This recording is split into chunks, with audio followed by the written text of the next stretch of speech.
नारळी पौर्णिमेनिमित्त वरळी कोळीवाड्यात आदित्य ठाकरे यांची उपस्थिती तर श्रीकांत शिंदेंचीही सचिन अहिर यांच्यासोबत वरळी कोळीवाड्यात हजेरी। मागच्या वर्षी नारळी पौर्णिमेच्या दिवशी आदित्य ठाकरे आणि एकनाथ शिंदे आले होते आमने सामने। उपमुख्यमंत्री शिंदेंची शिवसेना मंत्र्यांच्या कामगिरीवर नजर। कॅबिनेट बैठकीपूर्वी मंत्र्यांच्या कामांचा आढावा घेतला जाईल। प्रलंबित प्रश्न आणि निर्णयाच्या अंमलबजावणीसाठी शिंदेंचे प्रयत्न। उपमुख्यमंत्री शिंदेंचं प्रगती पुस्तक कोण तपासणार? शिंदेंचे सर्व मंत्री नापास आहेत। संजय राऊत यांची एकनाथ शिंदेंवर टीका। त्यांच्या स्वतःचं प्रगती पुस्तक कोण तपासणार? उपमुख्याध्यापक जर नापास असतील कामामध्ये त्यांच्या प्रगतीमध्ये तर ते त्यांच्या मुलांचं काय तपासणार विद्यार्थ्यांचं? राज ठाकरेंच्या नातवाने कुठे शिकावं हे अमित साटम यांनी ठरवू नये। अमित साटम यांना भुंकायला ठेवलंय, भुंकू द्या। अमित ठाकरेंची अमित साटम यांच्यावर टीका। अमित साटम तोच ना जो हसला मृत्यूवर, लोकांच्या मृत्यूवर जो माणूस हसतोय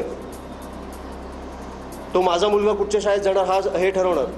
लोकांची कामं करा, नाही तर 29ला अवघड दिसते। गोगावले पालकमंत्री होण्यात सुनील तटकरेंचं श्रेय नाही, महेंद्र दळवी यांची टीका।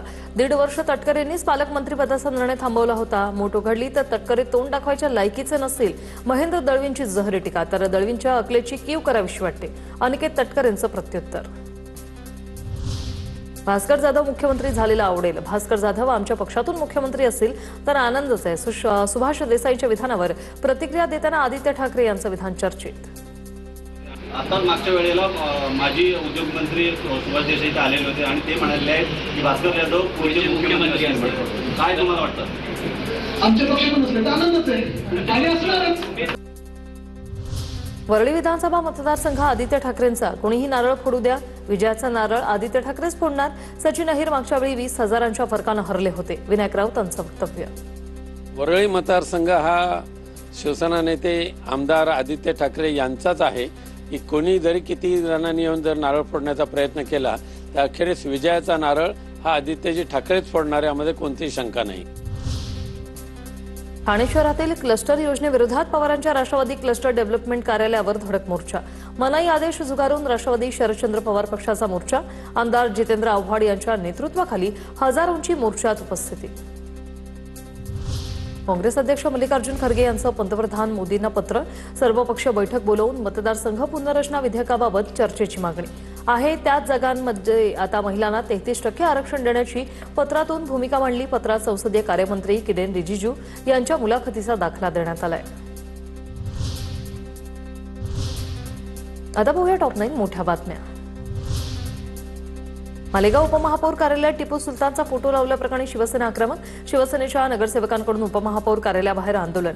फोटो न काढल्यास कार्यालयाचा दरवाजा तोडू असा इशारा। सांगलीच्या जतमध्ये विविध मागण्यांसाठी सर्वपक्षीय रास्ता रोको। आंदोलक आणि पोलिसांमध्ये बाचाबाची। मागण्यांसाठी सर्वपक्षीय आंदोलक आक्रमक। तब्बल 3 तासानंतर आंदोलन स्थगित। पिंपरी चिंचवडमध्ये पुन्हा एक हुंडाबळी। वाकडच्या उच्चभ्रू कुटुंबातील विवाहितेने आयुष्य संपवले। भावाच्या फिर्यादीवरून पती, सासू, सासरे आणि दिराविरोधात तक्रार। माहेरच्या संपत्तीत हिस्सा माग असं म्हणत शारीरिक छळ केल्याचा आरोप। जळगावात पती-पत्नीने 2 मुलींसह जीवन संपवलं। अमळनेर तालुक्यातील टाकरखेडा येथील घटना। घटनेपूर्वी चौघेही रेल्वे ट्रॅक जवळ रात्रभर रेल्वेची वाट पाहत होते। कौटुंबिक वादातून टोकाचं पाऊल उचलल्याची माहिती। छत्रपती संभाजीनगरात महाविद्यालयाजवळ एमडी ड्रग्सची विक्री। गुन्हे शाखेच्या एनडीपीएस पथकाची टाउन सेंटरमध्ये कारवाई। एमडी ड्रग्ससह 2 अटक। अमरावती जिल्हा स्त्री रुग्णालयाचं फायर ऑडिट झालं नसल्याची माहिती समोर। रुग्णालयातील अग्निसुरक्षेचा प्रश्न पुन्हा ऐरणीवर। याच रुग्णालयातील एसएनसीयू मधील आगीत 3 नवजात बालकांचा होरपळून मृत्यू। अमरावतीत एसएनसीयूमध्ये आग लागल्याची राष्ट्रीय मानवाधिकार आयोगाकडून दखल। आयोगाची राज्याच्या मुख्य सचिवांना नोटीस। या प्रकरणी 2 आठवड्यांच्या आत सविस्तर अहवाल मागवला।